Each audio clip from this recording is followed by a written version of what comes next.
Ceramah ialah pidato oleh seseorang di hadapan banyak pendengar mengenai suatu hal, pengetahuan, dan sebagainya. Ceramah bertujuan untuk memberikan nasihat dan petunjuk.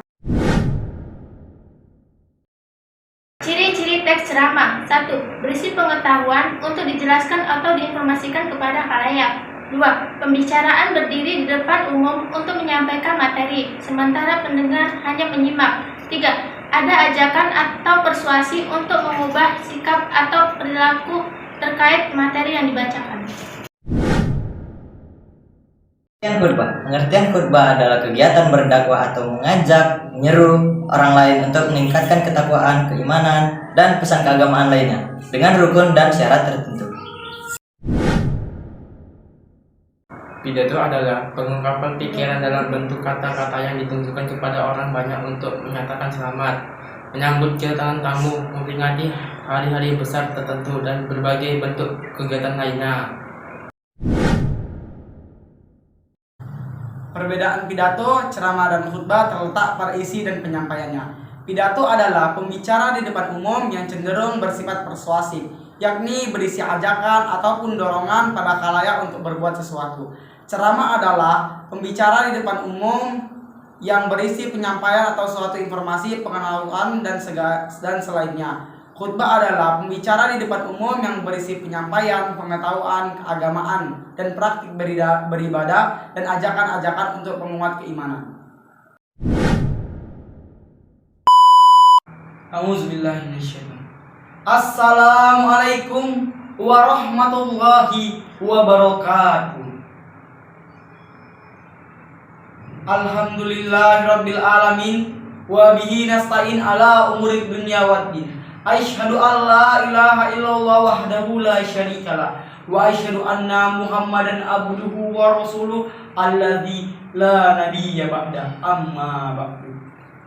Pertama-tama, marilah kita bersyukur kehadirat Allah Subhanahu wa taala, karena Allah Subhanahu wa taala telah memberikan banyak nikmatnya kepada kita sehingga kita masih bisa menghirup udara di setiap hari kita. Dan apabila kita tidak bersyukur atas nikmat Allah, maka manakah yang kita tidak puas akan nikmat Allah? Allah telah memberikan banyak nikmat kepada kita. Dan Allah berfirman, "La in syakartum la azidannakum wa la in kafartum inna adzabi lasyadid."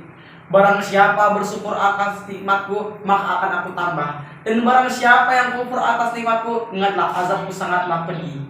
Begitu Allah mengatakan, apabila kita kufur akan nikmat Allah, Allah akan mengatakan azabku sangatlah pedih.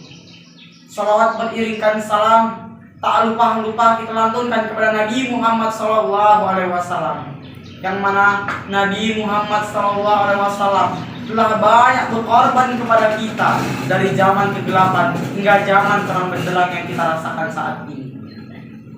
Berdirinya saya di sini akan menyampaikan ceramah yang bertemakan anak yang durhaka kepada dua orang tuanya. Banyak zaman sekarang generasi muda di luar sana yang seumuran kepada kita, tapi mereka menganggap kedua orang tuanya dengan semata-mata hanya untuk kepuasan diri sendiri. Mereka memaksa kedua orang tuanya, mereka memerintah kedua orang tuanya dengan sesuka hati. Apakah ada di hati mereka kecintaan kepada ibu bapa mereka? Allah telah berfirman, wa qadara rabbuka alla taqabba illa ilahu wa bil walidayni ihsana illa yablugha innakal kibara ahaduha wal kibaru ma fala taqulu lahum aqu wa la taqulhum wa qala lahum qawlan karima. Dan Tuhanmu telah memerintahkan supaya kamu jangan menyembah selain Dia, dan hendaklah kamu berbaik kepada ibu bapa kamu dan sebaik-baiknya.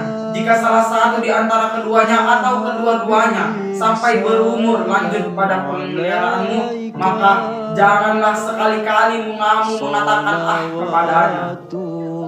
Dan janganlah kamu membentak mereka. Ucapkanlah kepada mereka perkataan-perkataan yang baik.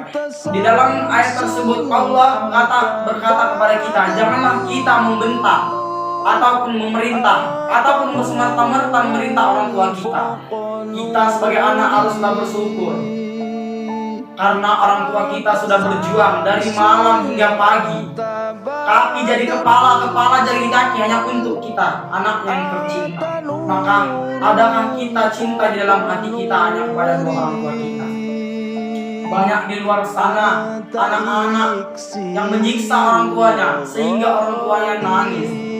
Padahal Nabi Muhammad SAW telah bersabda, "Ridallahu fi ridha walidain, wa saqatallahu fi saqatil walidain."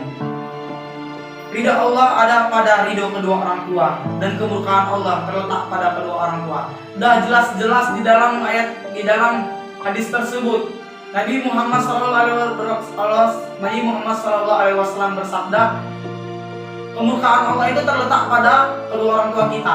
Apabila kita telah menyakiti, membentak, atau menunjang, atau sekali-sekali kita mengatakan kepadanya, maka Allah pun murka kepada kita.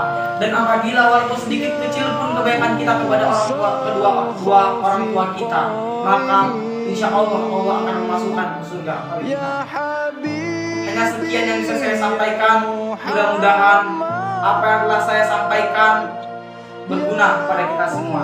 Dan kesimpulannya adalah, jadilah kita menjadi generasi bangsa yang cinta kepada kedua orang tua kita. Saya akhirin. Wassalamualaikum warahmatullahi wabarakatuh.